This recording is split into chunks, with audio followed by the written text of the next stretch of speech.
مختصر احکام۔ خمس کیا ہے؟ خمس ایک مالی فریضہ ہے اور انسان کے پاس جو مال یا اشیاء موجود ہیں ان کا 20% کچھ خاص شرطوں کے ساتھ قربتاً الی اللہ ادا کیا جاتا ہے۔ خمس کس پر واجب ہے؟ ہر مکلف انسان یعنی ہر بالغ و عاقل پر خمس واجب ہے، اور نابالغ کا خمس نکالنا اس کے والد یا ولی وغیرہ پر واجب ہوتا ہے۔ خمس کس مال پر واجب ہوگا؟ خمس مختلف چیزوں پر واجب ہوتا ہے جیسے خزانہ اور مال غنیمت وغیرہ، لیکن سب سے زیادہ سامنے کی چیز آمدنی کا وہ حصہ ہے جو انسان کے استعمال سے بچ جائے یا جو انسان کی ضرورت سے زیادہ ہو۔ اس کو ہم تفصیل سے بیان کرتے ہیں۔ خرچ سے زیادہ مال کیا ہے؟ خمس ہر اس مال پر واجب ہے جو انسان کی ضرورت سے زیادہ ہو، یعنی اپنی اور اپنی فیملی کی ضرورتوں کو پورا کرنے کے بعد جو مال بچ جائے اس پر خمس واجب ہوتا ہے۔ اسٹینڈرڈ کے اعتبار سے ہر انسان کی ضرورتیں الگ ہو سکتی ہیں۔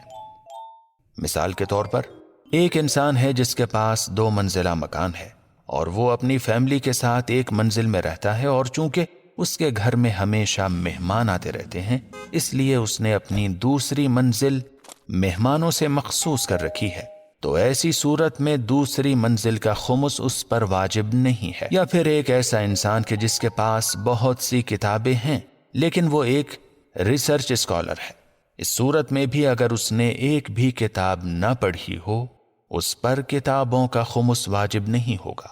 لیکن ایک ایسا انسان کہ جس کے پاس لائبریری ہو لیکن اس کا علمی سرگرمیوں سے کوئی تعلق نہ ہو اور وہ کتابیں اس کی ضرورت کے دائرے سے باہر ہوں تو ان پر خمس واجب ہوگا۔ کچھ چیزیں ایسی ہیں جن پر خمس واجب نہیں ہے، اور وہ یہ ہے میراث، مہر اور ایسا مال جس پر خمس نکالا جا چکا ہے۔ خمس کس وقت ادا کرنا چاہیے؟ انسان خمس نکالنے کے لیے 2 میں سے ایک وقت چن سکتا ہے۔ ایک، جب بھی اس کے ہاتھ میں مال آئے اور اسے علم ہو کہ مال اس کی ضرورت سے زیادہ ہے تو اسی وقت اس کا خمس نکال سکتا ہے۔ 2، دوسرا اور آسان طریقہ یہ ہے کہ سال میں ایک دن معین کر لے اور پورے سال کے خرچ کے بعد جو کچھ بچے اس کا خمس اس دن نکال دے۔ یاد رہے کہ خمس کی تاریخ آ جانے پر بچے ہوئے مال کو بغیر مرجع تقلید کی اجازت کے استعمال کرنا جائز نہیں ہے۔ کام اور آمدنی کے مختلف ہونے کے اعتبار سے مسائل بھی تبدیل ہو جاتے ہیں، جن کی 3 صورتیں ہیں۔ 1، اگر انسان کی کوئی بندھی انکم ہو جیسے آفس کا امپلائی ہو یا تجارت کرتا ہو تو وہ جس دن کام شروع کر رہا ہے اسی دن اس کے خمسی سال کا آغاز ہوگا۔ 2، اگر کسی کے پاس کئی کام ہیں جیسے وہ تاجر بھی ہو، کہیں امپلائی بھی ہو اور وہ ٹیکسی ڈرائیور بھی ہو تو وہ ہر کام کے لیے سال میں الگ الگ دن معین کر سکتا ہے، یا سارے کام کے لیے صرف ایک دن بھی معین کر سکتا ہے۔ 3، اگر کوئی ایسا شخص ہو کہ جس کا کوئی بندھا ہوا اور مستقل کام نہ ہو تو ایسے شخص کو اگر کوئی مال حاصل ہوتا ہے تو اسی دن اس کا خمسی سال شروع ہو جائے گا، اور سال کے خرچ کے بعد اگر کچھ اس کے پاس بچ جاتا ہے تو اس پر خمس واجب ہوگا۔ تو شریعت نے انسان کو 1 سال تک خمس کی چھوٹ دی ہوئی ہے، اور اس دوران اگر اسے کسی چیز کی واقعی ضرورت ہے تو وہ چیز اس کی ضرورتوں میں شامل ہوگی اور اس پر خمس واجب نہیں ہوگا۔ مثلا اگر کسی نے 4 شرٹیں خرید لی ہیں لیکن اسے صرف 2 کی ضرورت تھی اور باقی 2 شرٹیں اس نے استعمال نہیں کی اور خمس کی تاریخ آ گئی تو اس پر ان 2 اضافی قمیصوں کا ہی خمس دینا واجب ہے۔ یاد رہے کہ خمس سے بچنے کے لیے صرف کسی چیز کا استعمال کر لینا کافی نہیں ہے، بلکہ استعمال کے ساتھ ساتھ وہ چیز انسان کی شان کے مطابق اس کی ضرورت بھی شمار ہوتی ہو، اور اگر ضرورت شمار نہ ہو تو اس پر بھی خمس واجب ہوگا۔ خمس نکالنے کا پریکٹیکل طریقہ۔ فرض کیجئے کہ آج آپ کی خمس کی تاریخ ہے اور آپ خمس کا حساب کتاب کرنا چاہتے ہیں، تو آسانی سے حساب کتاب کرنے کے لیے زندگی کی بڑی ضرورتوں کو کیٹیگرائز کر لیں، جیسے کھانے پینے کی چیزیں، کپڑے، فرنیچر، پراپرٹی، کیش اور قرض وغیرہ۔ اگر کھانے پینے کی چیزیں سال بھر کے خرچ کے بعد بچ جائیں اور خمس کا دن آ جائے تو ان میں خمس واجب ہے۔ اس شرط کے ساتھ کہ عرف عام میں اس کی قیمت اور مالیت ہو، لیکن اگر عرف میں اس کی کوئی قیمت نہ ہو تو اس پر خمس واجب نہیں ہوگا، جیسے 1 چمچ شہد۔ اسی طرح کپڑے اور گھر کی دیگر اشیاء بھی ہیں، اگر سال کی ضرورت سے زیادہ ہیں تو انہیں معین کر لے، اور یا خود ان چیزوں کا 5واں حصہ خمس کے طور پر نکال دے یا ان کی قیمت ادا کر دے۔ گھر اور گاڑی کا خمس اس طرح نکالیں گے کہ مثال کے طور پر اگر انسان کے گھر میں 2 گاڑیوں کی ضرورت ہے اور اس کے پاس 3 گاڑیاں ہیں تو اس پر تیسری گاڑی کا خمس واجب ہوگا۔ اسی طرح ایک گھر ہے جو اس کی حیثیت اور ضرورت کے مطابق ہے اور اس نے ایک یا کئی اور گھر خرید لیے ہیں جو اس کی ضرورت سے زیادہ ہیں، تو پھر اضافی گھر یا گھروں کا خمس نکالنا واجب ہے۔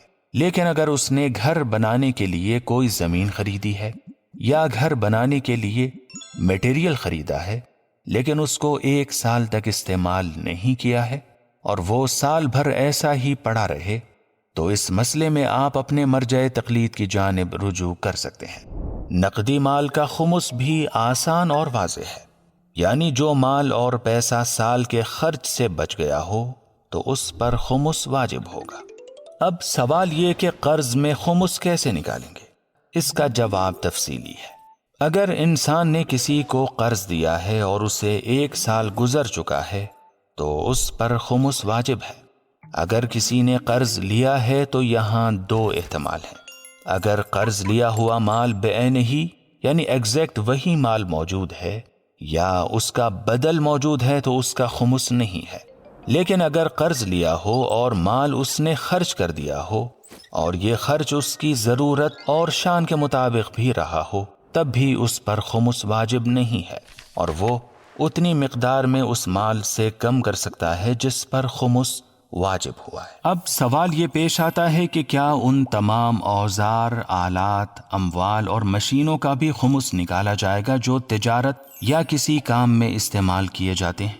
جواب: جی ہاں، اگر وہ ضرورت سے زیادہ ہوں تو ان کا بھی خمس نکالنا ہوگا، جیسے وہ چیزیں جنہیں انسان اپنی تجارت یا کھیتی وغیرہ میں استعمال کرتا ہے، جیسے گاڑی، ٹریکٹر وغیرہ۔ اب سوال یہ کہ خمس کا حساب کیسے کیا جائے؟ سب سے پہلے ان چیزوں کو معین کر لے جو سال کی ضرورتوں سے زیادہ تھیں۔ اب یا تو ان چیزوں کا 5واں حصہ الگ کر دے، یعنی اگر 5 کلو چاول بچا ہے تو اس میں سے 1 کلو الگ کر دے، یا پھر ان چیزوں کی قیمت کا اندازہ لگا کر اس کا 5واں حصہ نکال دے، یعنی 1 کلو چاول کے بجائے 1 کلو چاول کی قیمت بطور خمس ادا کر۔ اب اہم سوال یہ کہ خمس دیا کسے جائے؟ خمس کے 2 حصے ہوتے ہیں اور ہر حصے کو سہم کہا جاتا ہے۔ ایک حصہ سہم امام کہلاتا ہے جسے ہم اپنے مرجع تقلید کے حوالے کرتے ہیں، اور دوسرا حصہ سہم سادات کہلاتا ہے کہ جو اولاد ہاشم یعنی سادات کے غریب، محتاج اور ضرورت مند افراد کو دیا جاتا ہے، لیکن اس میں بھی افضل اور بہتر یہ ہے کہ یہ حصہ بھی حاکم شرع کے حوالے کیا جائے۔